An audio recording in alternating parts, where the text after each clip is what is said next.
اهلا بكم في فيديو جديد في دروس التوزيع الموسيقي. النهاردة هنستعرض معاكم ازاي نعمل الخامات الغربي وازاي نعمل ايقاع غربي للاغنية بتاعتنا.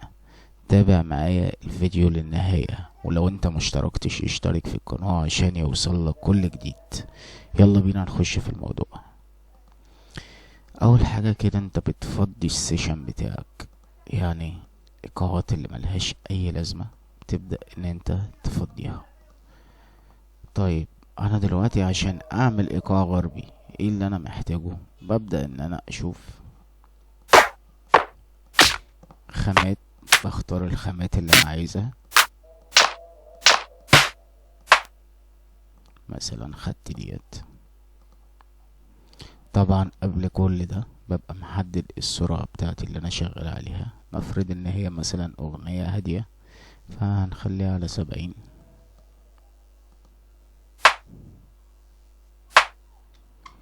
وهنحاول نخلي دي على 8 مثلا عشان يبقى عندنا سماحية ان احنا نعزف اكتر.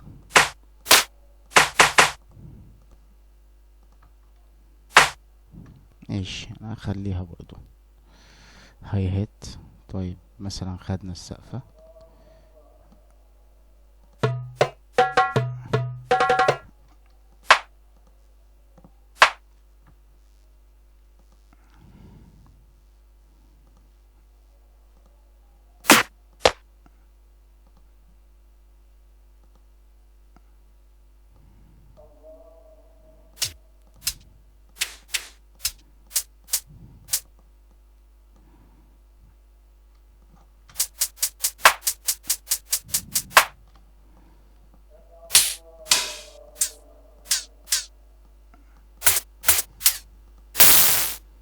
ماشي، هناخده السنير دي نشوف دكة.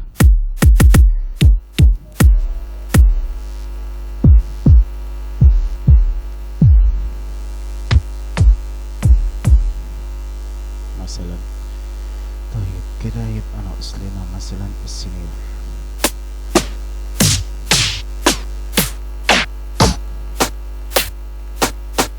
ماشي، ناخد دي برضو. طيب دي بالنسبة للإيقاعات الأساسية بتاعة الدرام بتاعك، اللي هي مثلا الكيك، الهاي هات، كلاب، السنير. والكلاب يعني ممكن تستغنى عنها وممكن لا. طيب انا دلوقتي اخترت الخامات بتاعتي. ده الكيك، احاول ان انا اخليه ما يبقاش عميق اوي. ماشي، انا بختار طبعا معاكم اي اصوات، وهنبدأ ان احنا بعد ما نظبط الهندسة بتاعتها هنشوف الموضوع هيبقى شكله عامل ازاي.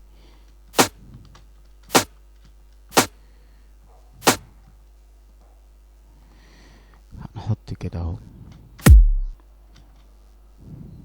دي كيك برضو.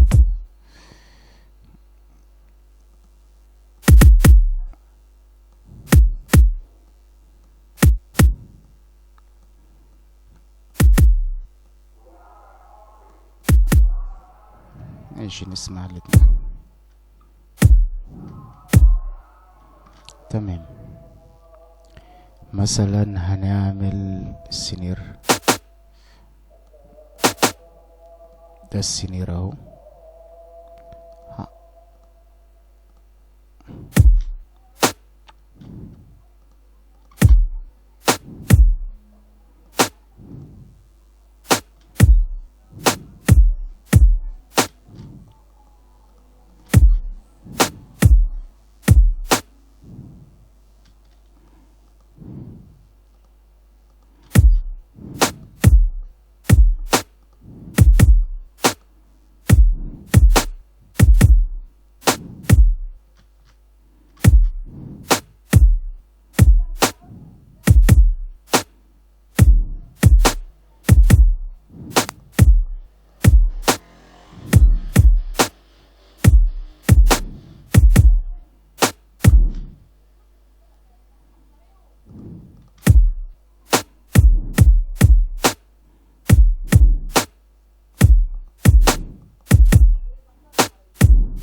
ماشي، نفرض ان انا عملت الايقاع بتاعي مثلا بالمنظر ده.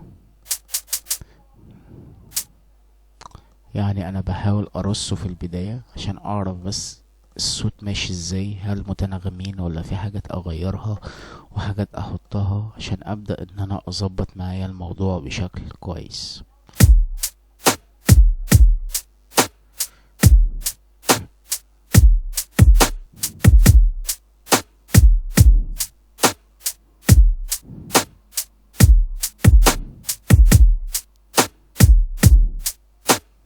مثلا ده كده الشكل بتاعنا. وهنا مثلا هنضيف السقفة كده ونجرب.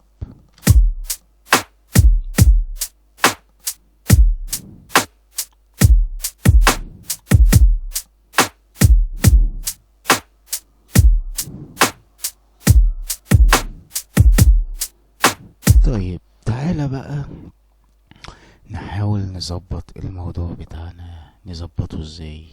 هقولك. هنفصل كده كل ده بالطريقة ديت.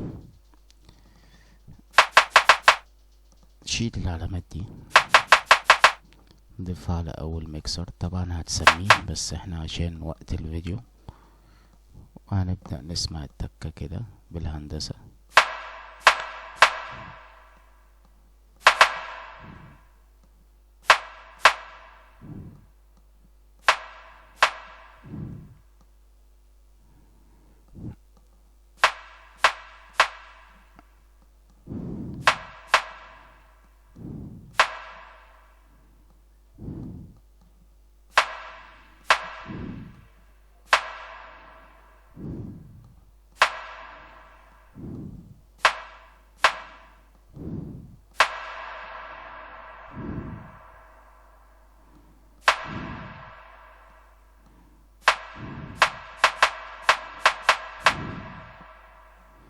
من هنا بقى نحاول نخف صدى الصوت شوية كده.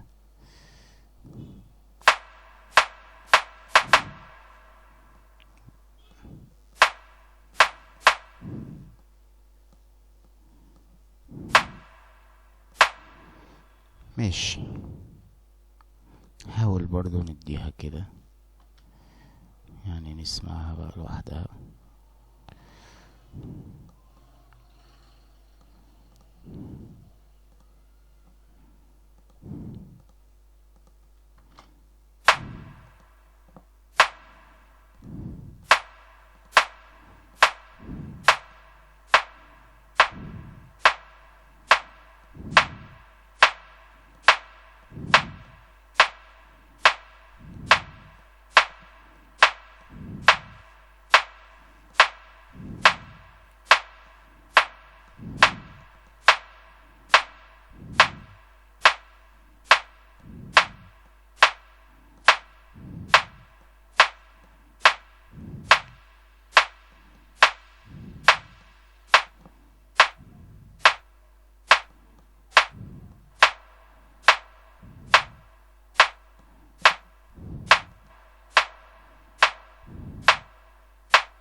انا عشان عايز يعني التوزيع ما يبقاش فيه صدى صوت كتير، فهحاول ان انا اهدي خالص.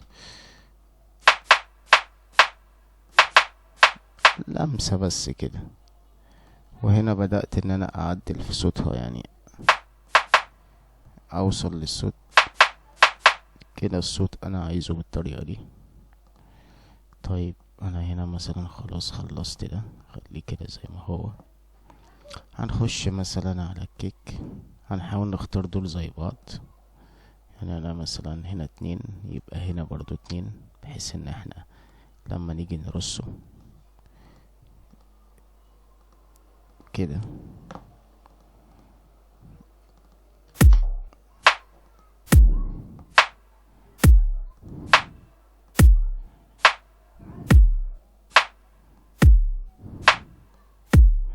سامعين صوت الدب اختلف ازاي؟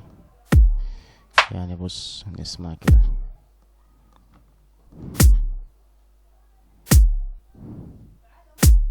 لو شلنا الفلتر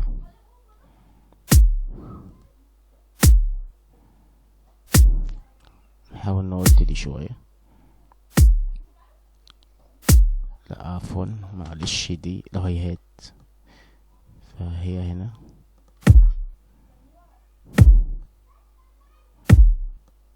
دي كده بالفلتر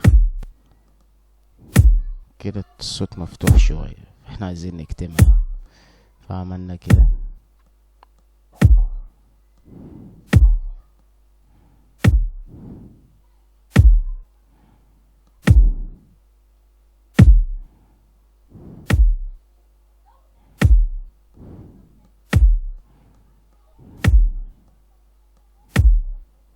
مثلا كده كويس. نديها سنة ريفيرب برضو.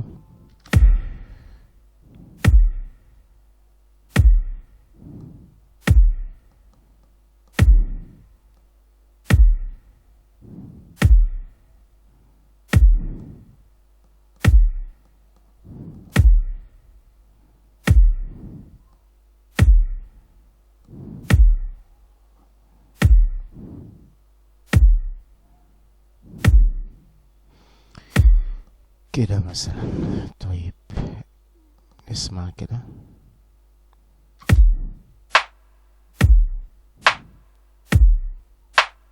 طيب نحاول نخلي السنين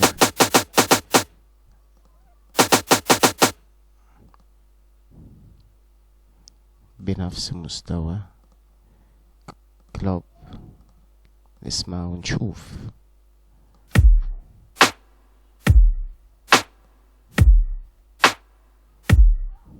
طيب كده عندنا السنير، هنرصه برضو بالطريقة دي.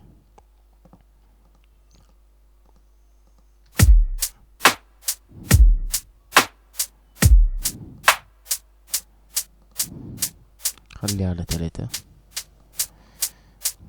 هنحط له ايكو على طول عشان نبدأ نعدل فيه.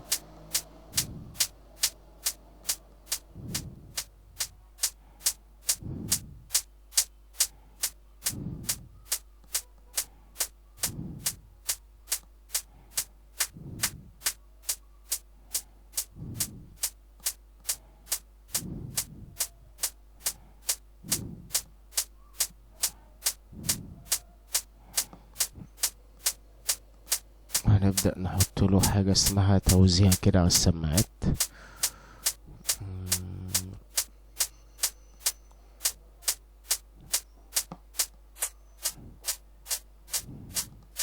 لو لابس هيدفون هتعرف انا قصدي ايه. ونديله برضو سنة ريفيرب.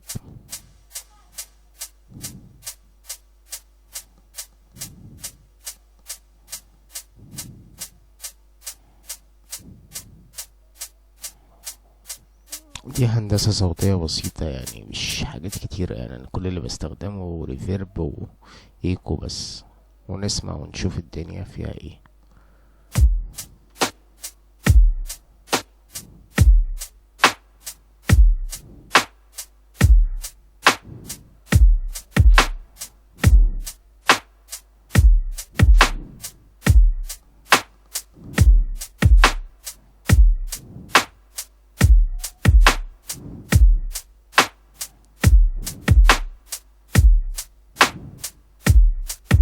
طيب انا دلوقتي مش عايز يعني، انا مش هخلي الاغنية كلها تمشي بالايقاع ده. هقول لك تعمل ايه كده مثلا، يعني في حاجة شبه كده، وانت هترص ده كده.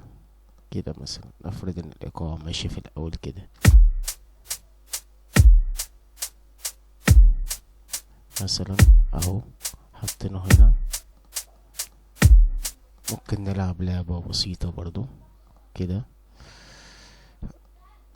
وهنجيب دي كده، هنخلي دي كده، ونختار القلم وهنخليها كده، بحيث ان احنا لو حبينا نضيف اي حاجة مثلا كده.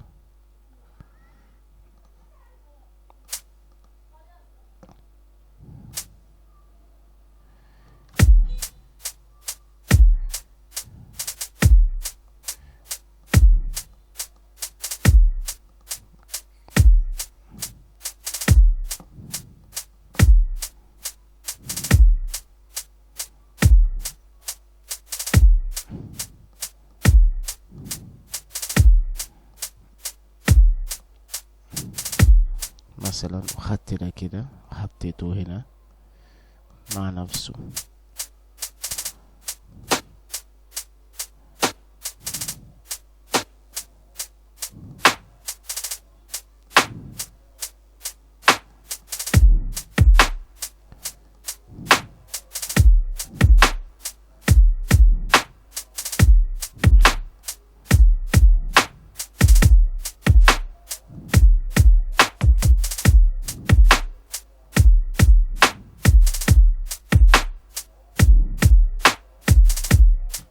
مثلا ده التاني.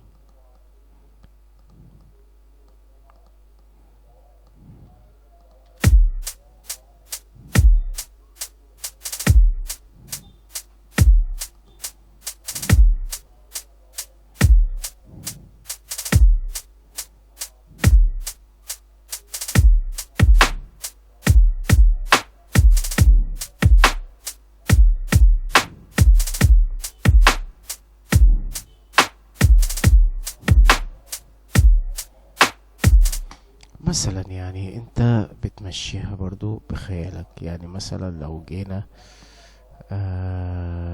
ده مثلا الدخلة هنا كوبليه، هنعمل مثلا بعد كده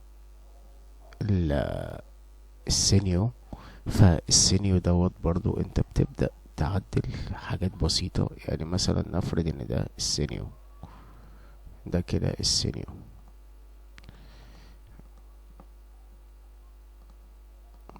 هنعمل كده مثلا.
مثلا ده السينيو. طبعا ما بين الفواصل والفواصل انت بتحاول تضيف مؤثر او سحبة او اي حاجة من الحاجات دي. فعشان الحاجات دي هي اللي بتدي دفعة للموضوع بتاعك. يعني هندي مثال، بس يا رب الاقي السحبات.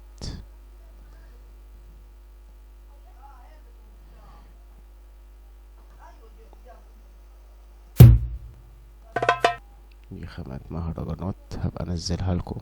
كده كده ما بستخدمهاش اصلا.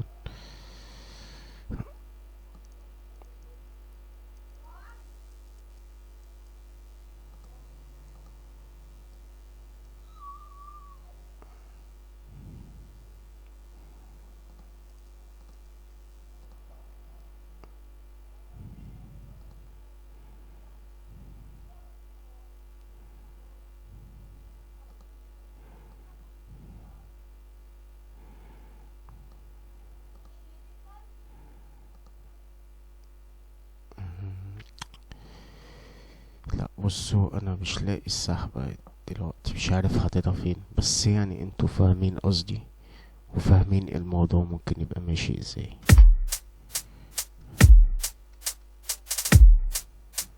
نضيف طبعا دي حاجة كده.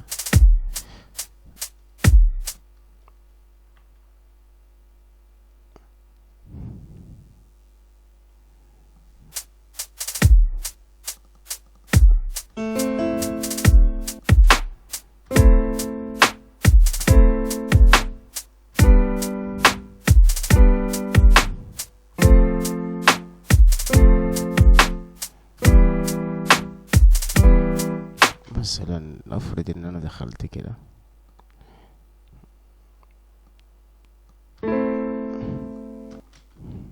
دخلت بالمنظر ده كده.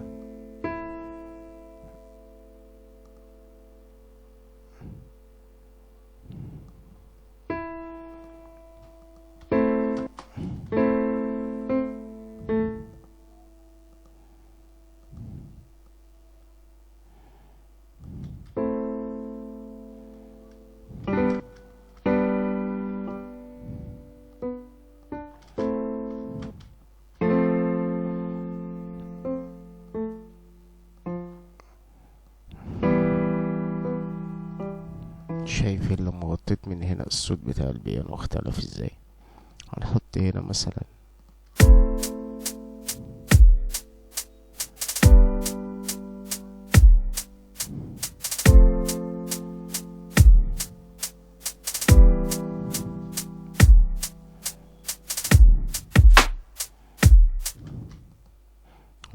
هنا ممكن نغير نمط الكورد لو حابين، وممكن يتساب زي ما هو. يعني مثلا ممكن نخليه كده،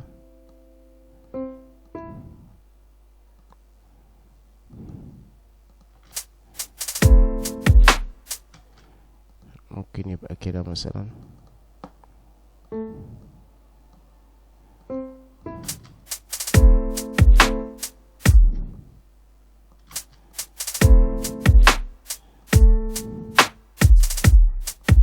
كده مثلا.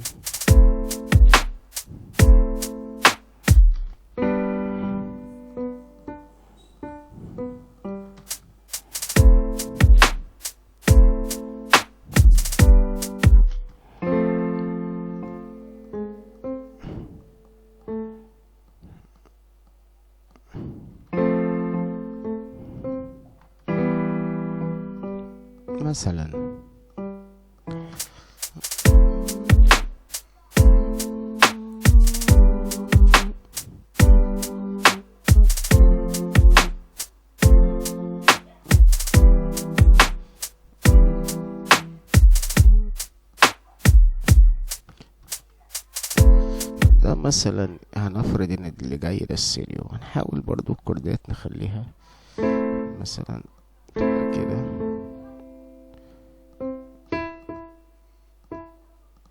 لو انت بتغير برضو ايه عشان ما يبقاش التوزيع بتاعتك مملة، انت بتغير ايقاعات، بتشيل آلات، بتحط آلات، المهم ان انت كل فصلة بتبدأ ان انت تضيف تعديل عشان المستمع ما يحسش بالملل، ويبقى يعني حابب يكمل التراك بتاعك.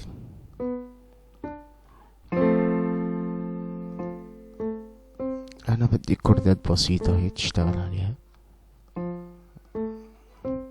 وفي الاخر انت وخيالك وابداعك.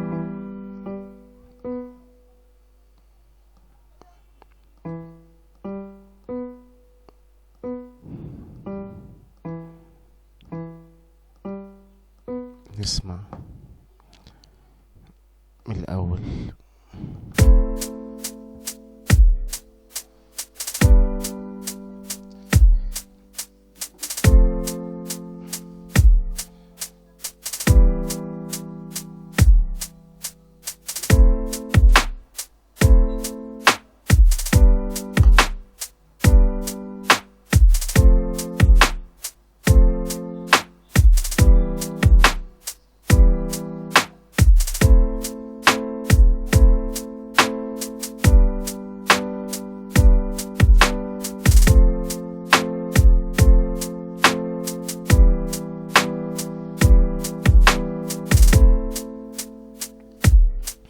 يا ريت المعلومة تكون وصلت لكم ان انا ازاي بنقل الكوردات.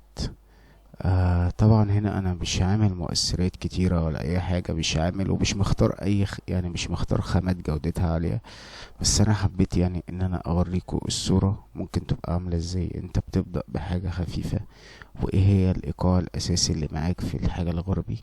طبعا انت ممكن تضيف برضو بعض الخامات معاها زي الطبلات،